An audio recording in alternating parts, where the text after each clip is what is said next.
एक सेठ की, जो कभी कथा में नहीं जाता था। उसे ये मानो कि कथा के नाम से ही बुखार आ जाता था। उसे पता चले कि मोहल्ले में, मेरे गांव में, मेरे क्षेत्र में कथा बैठी है, तो मानो वो घर से ही ना निकले, किसी को पता ही ना चले कि हाँ सेठ जी घर पर है कि नहीं। क्यों? कथा में जाएंगे तो दान करना पड़ेगा, कथा में जाएंगे तो दान करना पड़ेगा। और इतना महान इंसान, सारे त्योहार निकल जाते, सारे फेस्टिवल निकल जाते, लेकिन कभी भी गंगा मैया नहाने नहीं गया। क्यों? गंगा जी पे जाएंगे, कोई पंडा मिल गया तो उसको दान देना पड़ेगा। इसलिए ना कभी कथाओं में जाता, ना कभी गंगा जी में स्नान करने जाता, ना कहीं तीर्थ यात्रा पर जाता, बस अपने घर पर ही बैठ के अपनी सेठगिरी दिखाता, लोगों के जेवरात रखता, उन्हें उसके बदले धन देता है, ब्याज लेता है। ऐसा सेठ। एक बार उसकी पत्नी ने कहा, आप कथा नहीं सुनो, दान नहीं करो, कोई भिक्षा भिखारी, कोई लेने के लिए द्वार पर भिखारी आ जाए उसको भिक्षा ना देने दो, तुम तो बड़े महान हो, कम से कम अब गंगा मैया के स्नान ही करे आया करो। इतने त्योहार आते हैं, दशहरा आते हैं, और आप हर बार मुंह फेर करके बैठ जाते हो। क्यों? कि 2 रुपए किसी को देने ना पड़े। अरे सेठ जी, आज मेरी बात मान लो, आप गंगा जी का स्नान कर आओ, जाओ स्नान करके आओ।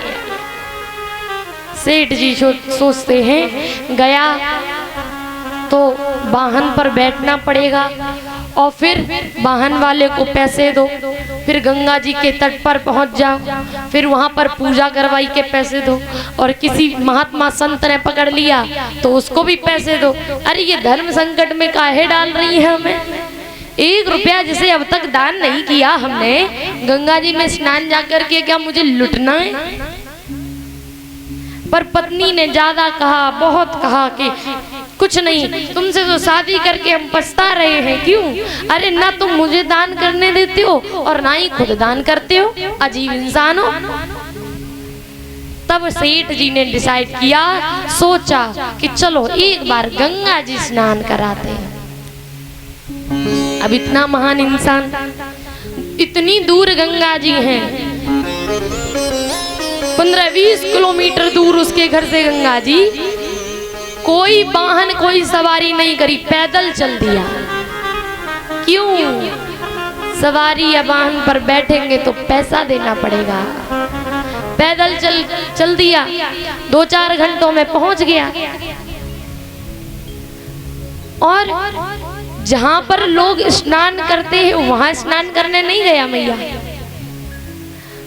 जहां पर मुर्दे जलाए जाते हैं, जहां घाट है वहां पर स्नान करने गया। क्यों?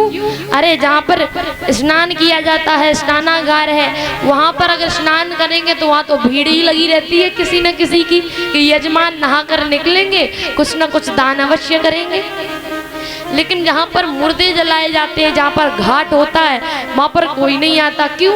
अरे वहाँ पर सब बेचारे दुख के मारे आते हैं, वो दान करेंगे या फिर अपना दुख देखेंगे, इसलिए वहाँ कोई महात्मा, कोई संत नहीं आएगा।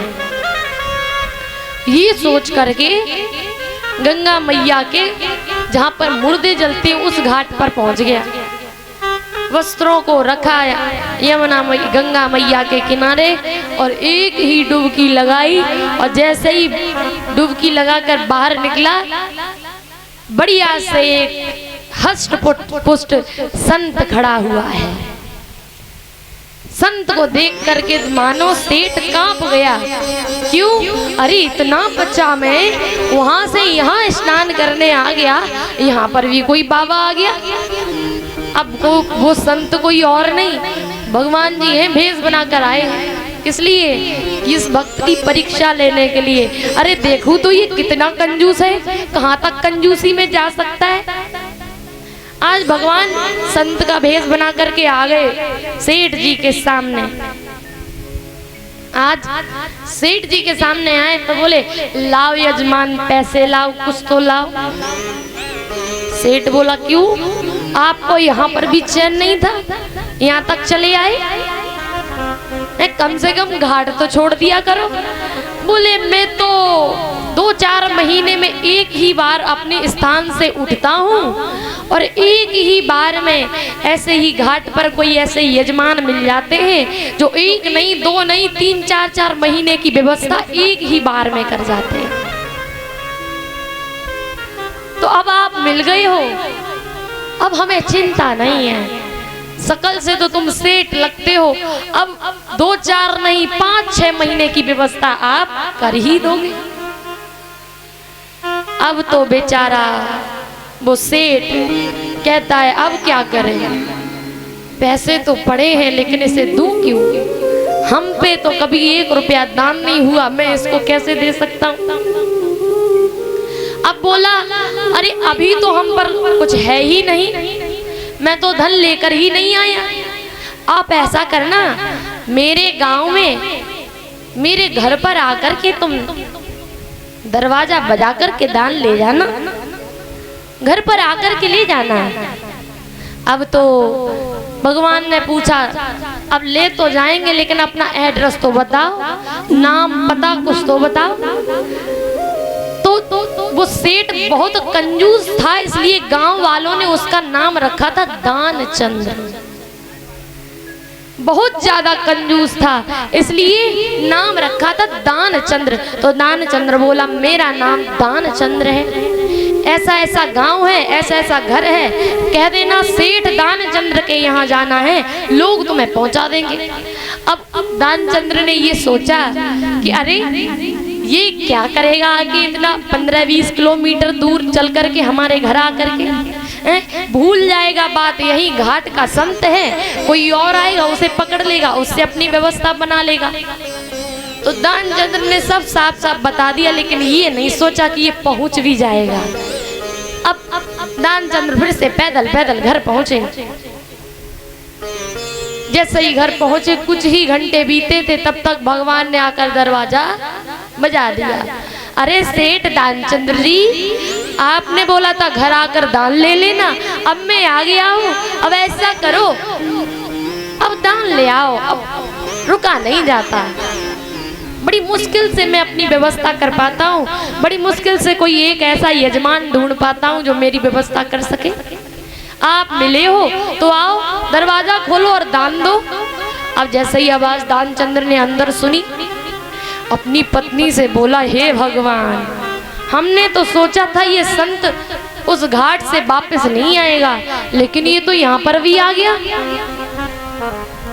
अपनी पत्नी से कहा जाओ उस संत से कह देना कि सेठ जी घर पर नहीं है, 2-4 दिनों में आएंगे।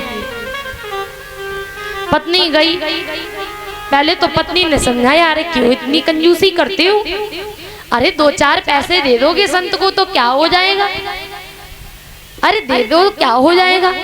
पर उसने कहा नहीं, तुम जाओ और ये कह दो सेठ जी घर पर नहीं है। पत्नी गई, अरे महाराज अब आप बड़े बेकार समय पर आए हो, सेठ जी तो घर पर नहीं है। बाबा अब भगवान जी बोले कोई बात नहीं, इतनी दूर से आया हूँ, थोड़ी देर आराम कर देता हूँ तुम्हारे घर, तब तक तो सेठ आ ही जाएंगे। अब तो वही रुक गए प्रभु। अब दानचंद्र सोचता है क्या करें, ये तो नहीं हटेगा। तो अब पत्नी से कहा जाओ अब कह देना कि दानचंद्र जी की तबीयत खराब हो गई, वो ठीक नहीं है, आप चले जाओ, जब वो ठीक हो जाएंगे तब वो आपको खुद ही दे जाएंगे घाट पर आकर। पत्नी ने कहा अरे महात्मा जी, मेरे पति की तो तबीयत खराब हो गई है, आप चले जाओ, घाट पर आकर के वो खुद ही दान दे देंगे किसी दिन। अब तो भगवान बोले अरे राम राम राम, मेरे यजमान की तबीयत खराब हो गई और मैं वापस चला जाऊं, ऐसा कैसे हो सकता है, वापस नहीं जा सकता। अरे जब तक मेरे यजमान ठीक नहीं हो जाते मैं वापस कैसे चला जाऊं। अब तो दानचंद्र को पता चला कि ये संत न जाने वाला, अब अपनी पत्नी से कह दिया, जाओ संत से कह दो कि दानचंद्र जी मर गए, जिंदा ही नहीं है, चले गए, अब कौन दान देगा, अब तो कम से कम लौट जाओ। तो अब पत्नी गई, हे राम राम, क्यों इतना अनर्थ बोलते हो, 2 पैसे देने में तुम्हारा क्या जाता है। बोले मैंने जितना कहा उतना ही करो, जाके जाओ कह दो मर गए दानचंद्र जी। अब तो वो पत्नी बेचारी ढोंग बना करके कहती है, अरे संत जी बहुत गजब ढा गया, प्रभु ने बहुत बुरा किया, हमारे पति तो सिधार गए, मर गए, चले गए, अब आप ऐसा करो, अब आप चले जाओ। अब तो भगवान बोले, अरे अरे ऐसा कैसे हो सकता है, मैं अपनी यजमान की अंत्योष्टि करे बिना कैसे जा सकता हूँ। अरे जब तक मैं उन्हें मुखाग्नि लगते हुए ना देख लूंगा, उनके शरीर को अग्नि में विलीन होते हुए ना देख लूंगा, तब तक मेरा धर्म है कि मैं अपने यजमान के साथ रहूं। अरे वो मेरे यजमान थे, मुझे दान करने वाले थे। अब तो झूठ मूठ की सांस से रोक ली। इधर भगवान ने पूरे गांव में हल्ला कर दिया, अरे सुनो दानचंद्र जी मर गए, चले गए, भगवान के पास चले गए। पूरे गांव वाले इकट्ठे हो गए, अरे सेठ दानचंद्र जी चले गए, सेठ दानचंद्र जी मर गए। और दानचंद्र जी क्या कर रहे हैं, सांसों को रोक कर पड़े हुए, किस लिए, 2 पैसे ना देने पड़े।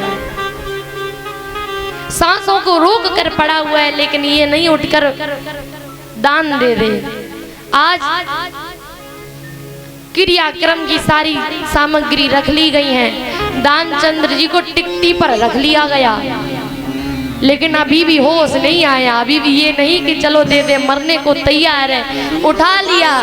सब लोग बोलने लगे, राम नाम सत्य है, राम नाम सत्य है। अब जो पत्नी अब तक कह रही थी कि मेरे पति मर गए, अब वो कह रही कि अगर मैंने इन्हें नहीं बताया ये तो सच में जला आएंगे, इसलिए बोली, अरे नहीं नहीं नहीं, ये मरे नहीं है, ये जिंदा है, इन्हें कहीं मत ले जाओ। अब महिलाएं पकड़ कर कहती है, अरे कच्ची उम्र में चले गए, इतनी छोटी उम्र में चले गए, तुम्हारा तो दिमाग खराब हो गया है, अब तो वो मर गए, अब तो वो चले गए। वो बार बार कहती है, अरे ये मरे नहीं हैं, जिंदा हैं। महिलाएं बोले, अरे नहीं नहीं कोई बात नहीं, अब तुम अपने हृदय को कैसे समझा सकती हो, इतनी जल्दी चले गए। उसकी किसी ने नहीं सुनी। दानचंद्र जी को उठा करके शमशान घाट ले गए। शमशान घाट में बना दी गई चिता और रख दिया गया दानचंद्र जी को, उसी पर लिटा दिया। अब तो सब कुछ तैयार है, लेकिन अभी तक दानचंद्र जी ने अपनी समाधि नहीं तोड़ी, अब तक सांस नहीं ली, अब तक सांसों को थामे पड़ा है। धीरे धीरे सांस ले लेता, फिर से रोक लेता, कोई पास आएगा। अब भगवान कहते अब तो हद ही हो गई, ऐसे तो ये मर जाएगा 2 पैसे दान करने के चक्कर में। तो जब दानचंद्र जी को आग लगाने चल दिए तो भगवान ने रोका, रुक जाओ, ये हमारे यजमान हैं, मैं इनके कान में कुछ मंत्र बोलना चाहता हूँ। तो अब भगवान आगे बढ़े और दानचंद्र के कान में कहा, अरे दानचंद्र उठ जाओ, हम तुमसे कुछ नहीं लेंगे, 1 रुपया नहीं लेंगे। और जैसे ही दानचंद्र ने आंखें खोली तो देखा ये तो वही संत है जो घाट पर था, फिर से बंद कर। बोले देना ही पड़ेगा, कुछ भी करो इसे देना ही पड़ेगा। फिर भगवान ने उसे वरदान दिया, अरे दानचंद्र उठ जा, तेरी कंजूसी के आगे आज भगवान भी फेल हो गए, हार गए। फिर जाकर के दानचंद्र खड़ा हुआ। जब भगवान ने उससे दान लेने को मना कर दिया और भगवान ने अपने चतुर्भुज रूप के दर्शन दानचंद्र को करा दिए। इसलिए कथा में आओ भैया, झूठ मूठ के आओ पर आओ। भगवान आपकी किस बात पर रीझ करके आपको दर्शन करा दें, किसी को पता नहीं है। दानचंद्र की कंजूसी पर रीझ गए ना तो शमशान घाट में जाकर के उन्हें उसे उठा लिया, वरना वो मरने को तैयार था पर 2 रुपए दान नहीं करना चाह रहा था। इसलिए कंजूसी इतनी भी ठीक ना है जो शमशान घाट तक आप पहुंच जाओ और आपकी मुद्रा ही न जागे, आपकी नींद ही न टूटे कि चलो 2 रुपए दान कर दे रहे, क्या बिगड़ा जा रहा है। इसलिए इस संसार में बहुत सारे दान चंद्र हैं, लेकिन अगर असली कंजूस बनो ना तो दान चंद्र जैसे ही बनो। मरने को तैयार हो जाओ पर रुपए दान करने को बिल्कुल तैयार मत हो।